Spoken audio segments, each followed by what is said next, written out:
Diary of a Kraut Man. When Tony Blair's lies had powerbombed the camel's back, by the way, in the late 90s, I fell for Blair's shiny bollocks just as most of you did. We had 16 years of Helmut Kohl, which felt like 60, and like 0 Kelvin. Gerhard Schröder came in hot. We were young and we needed the... Never mind. I still feel like a total idiot, and it has been a quarter century. You had 7 from the blueprint of a tautology alert, dried up Englishman, that was John Major for you, and 11 from a burlesque, where the artist was apparently asked to illustrate heartless compassion. Then Blair stone cold stunned the camera to an extent his own corner united against him, even though they detested each other with a vengeance.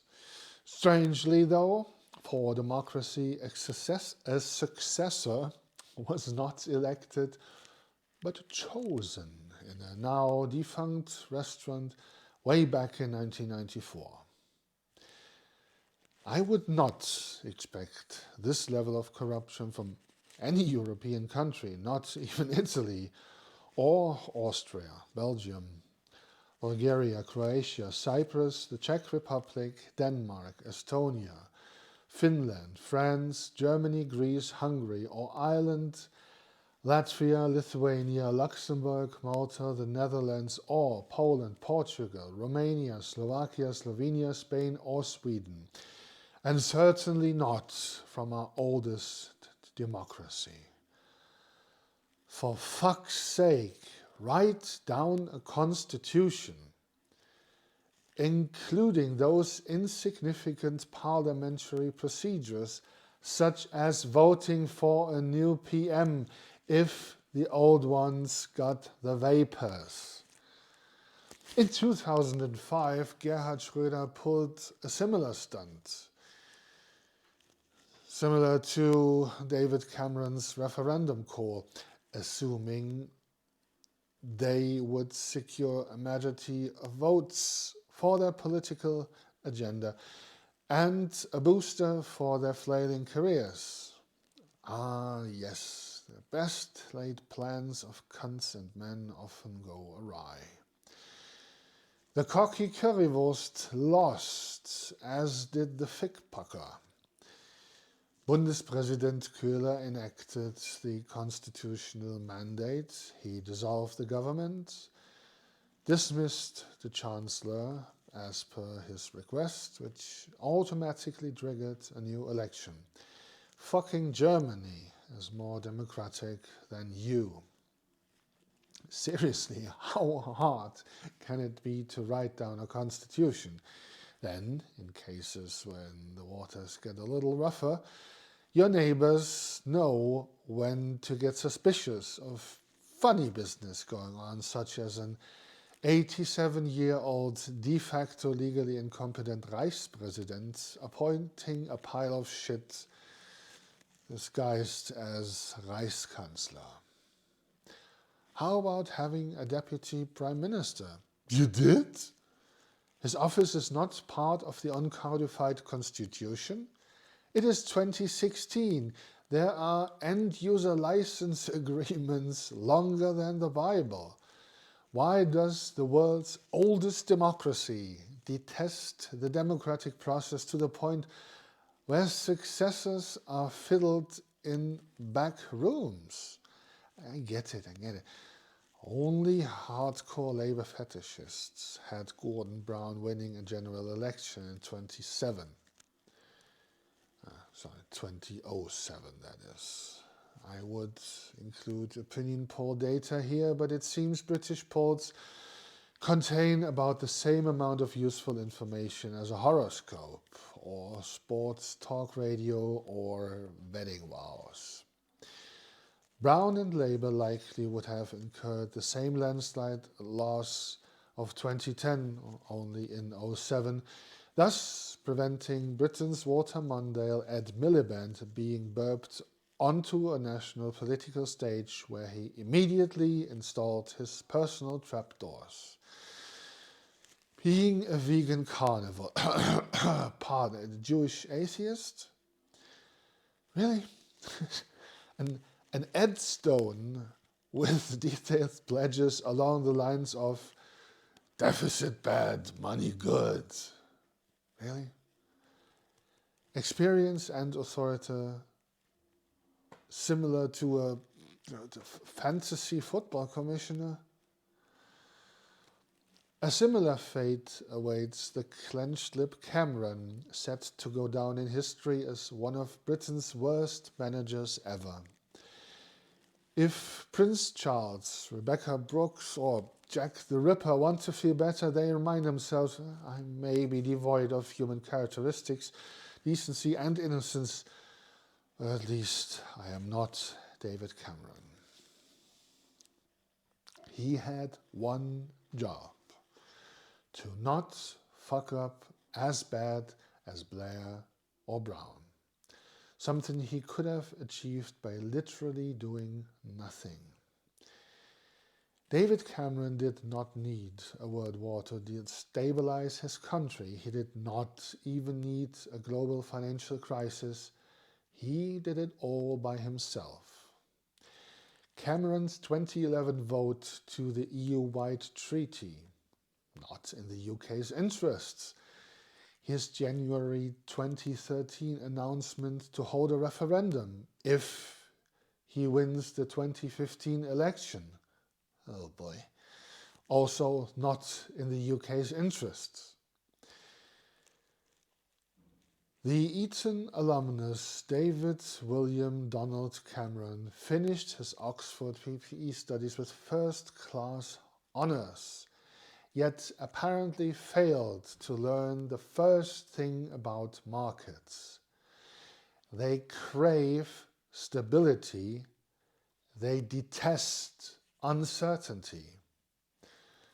Undeterred, Cameron tried to negotiate a UK position, namely to have Eurozone laws not necessarily apply to non-Eurozone EU members, tipping his desire of the UK being a part, but not really, or as Nicolas Sarkozy put it, the British Prime Minister wanted a Europe à la carte. Reprimand from a Frenchman for being elitist is a reprimand indeed. Yes, I will have the British champagne in a litre bottle, the unicorn Chateaubriand with polar potatoes and elf hair peas, and could you please send someone to clean my chimney? Cameron was apparently unaware that the calendar read 2014, not 1914, a time when his demands may have found more listeners. Finally, in 2016, after stumbling into a majority of seats with less than a quarter of the electorate's votes in 2015. By the way, Britain, at some point in the future, we're going to have to talk about your first past the post system. In that said 2016, Cameron failed to get any major concessions out of the EU because he is such a horrendous poker player. Who was supposed to buy his bluff when everyone could see all of the UK's economic data cards? These were not pointing a gun at unarmed people away games behind the back deals in the country club.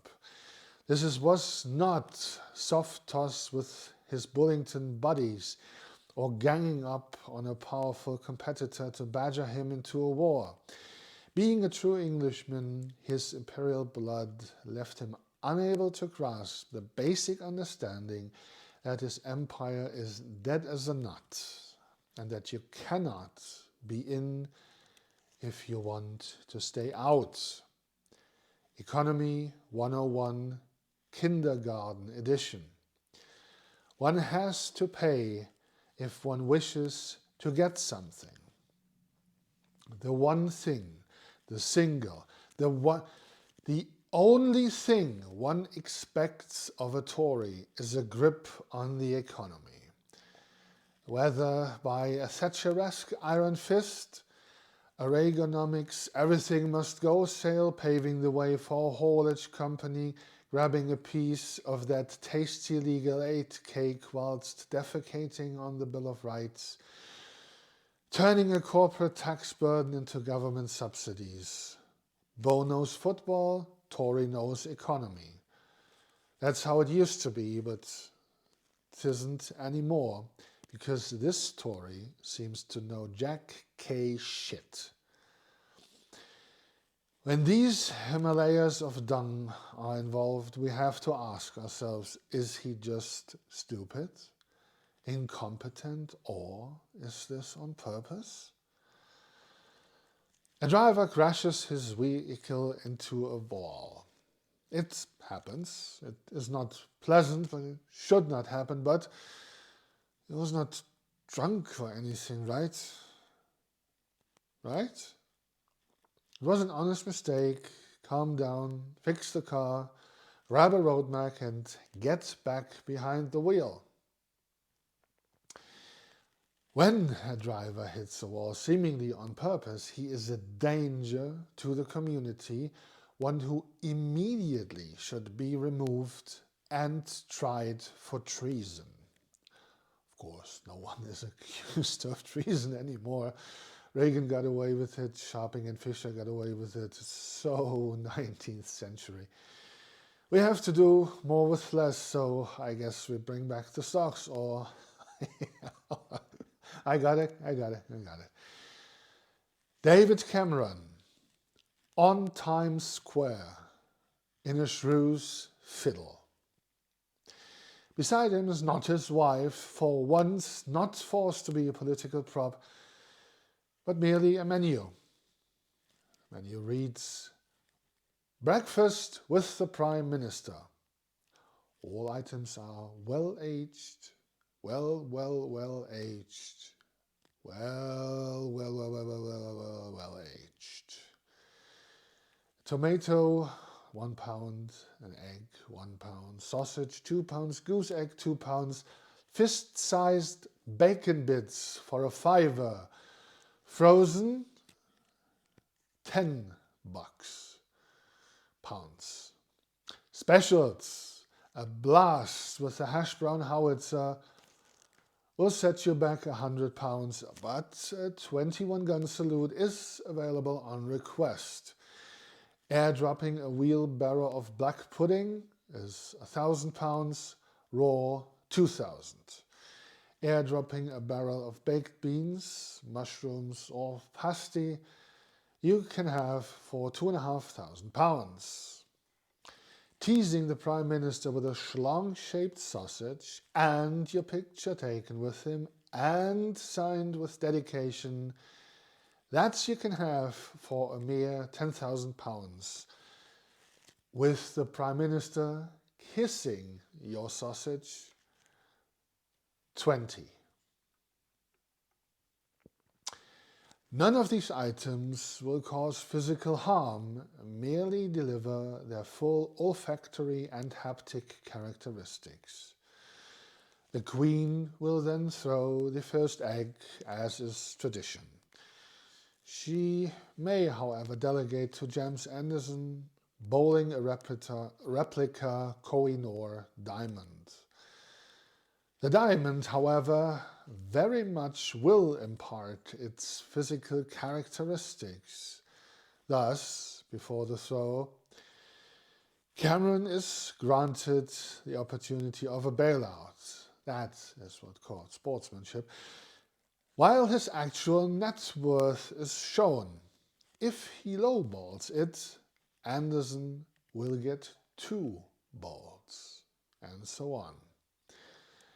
And then the public gets to serve breakfast to Prime Minister David Cameron, while Boris Johnson and Nigel Farage have to watch from just outside the splash zone, in silence, because each one of their words gets them a yard closer to their partner in crime. How would there not be queues up to Scotland? Recession over, economy through the roof, the stock at an all-time high. Kids would break their piggy banks, pensioners would cash in their checks, millions of foreigners would come to visit, do their part, and after Britain's collective soul has breathed a sigh of relief, you, the people, would get to vote for a new Prime Minister. Taxes may apply.